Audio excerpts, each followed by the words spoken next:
Mr. Chairman, thank you for a fascinating hearing, and all of our colleagues and the witnesses for hanging with us.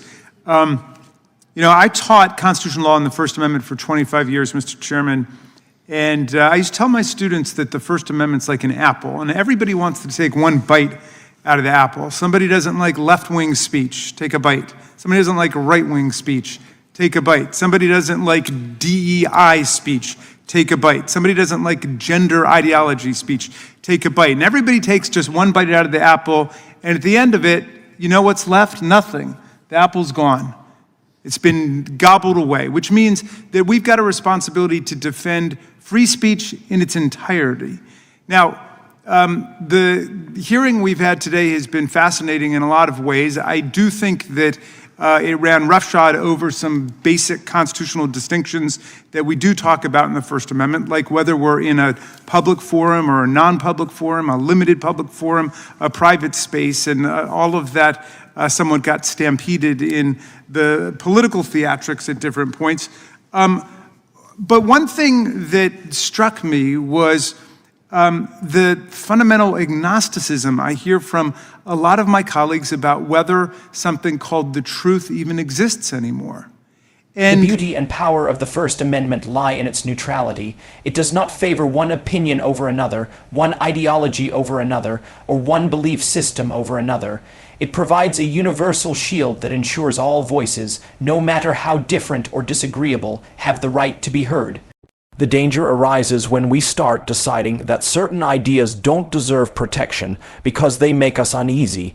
That's when freedom of speech turns into a privilege instead of a right, and privileges can be taken away. Throughout history, the erosion of free speech often begins subtly. It can start with small decisions, removing a social media post, banning a speaker from a campus, silencing a journalist. But over time, those small acts accumulate into a culture of fear and self-censorship. People stop expressing their views not because they've changed their minds, but because they're afraid of the consequences. That's not a free society. That's a society ruled by silence and fear. It's easy to support free speech when everyone agrees with you. The true test is whether you'll defend it when the speech in question challenges your beliefs, criticizes your values, or supports causes you don't like. If we fail that test, we fail democracy itself. And we are the products of an Enlightenment constitution by people who really believed in the idea of facts and empirical investigation. In fact, our entire judicial system is based on that idea. When people go and testify in court, they swear to tell the truth, the whole truth, and nothing but the truth. And then we have whole standards of evidence that are organized around whether or not the case has been made. In criminal court, have you been able to prove the facts so intensely that it's beyond any reasonable doubt? Or in civil court, by a preponderance of the evidence. And so our judicial system is based on the idea that there is the truth. If you think about it, Mr. Chairman, our democratic system is based on the idea that there's the truth. I heard people today. The American judicial process is built around the pursuit of truth.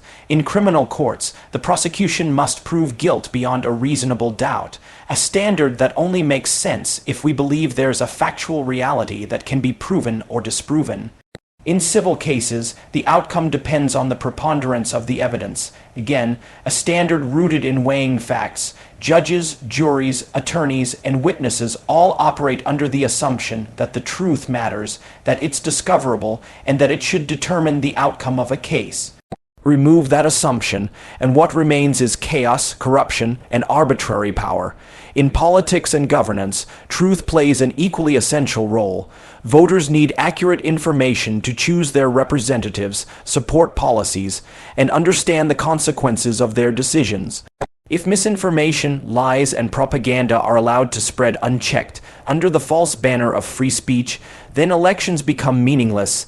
A lie told at the right time, especially on a mass platform, can change the outcome of a vote, mislead millions, and distort public understanding.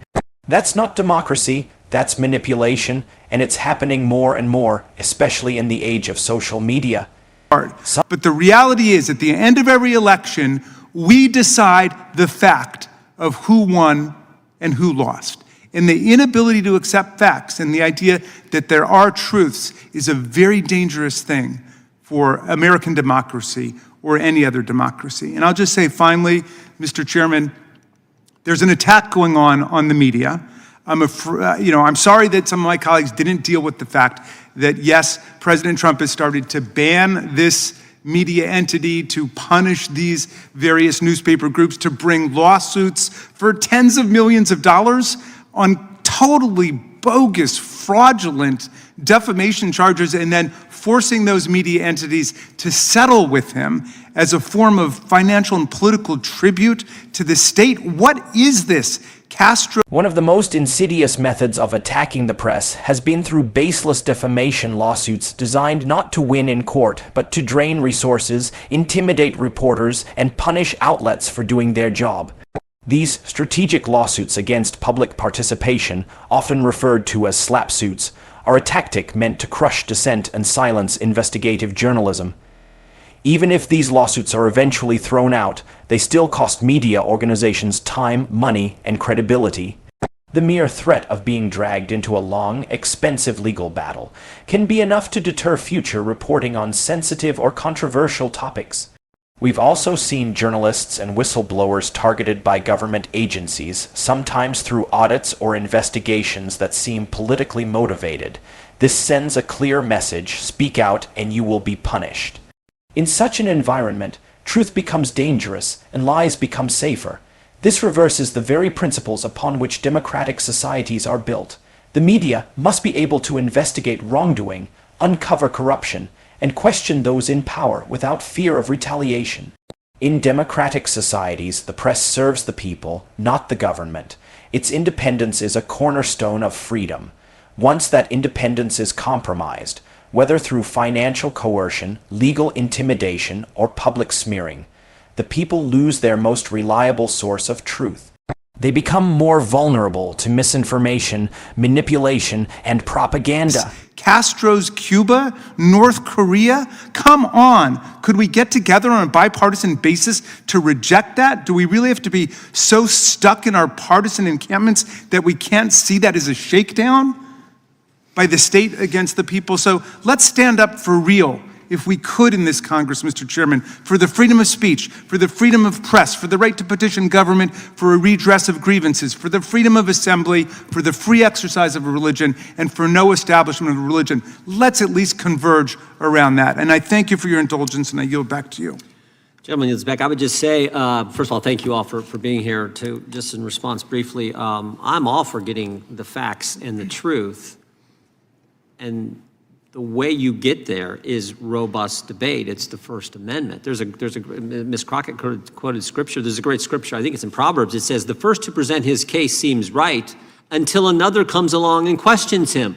It's called the principle of cross-examination. That's basically the First Amendment. One person says one thing, another person says something else, and we can figure out the truth and the facts. If you're just getting one side, and again, from left or right in a political context, that's the problem. I'm for the full apple, to use your metaphor.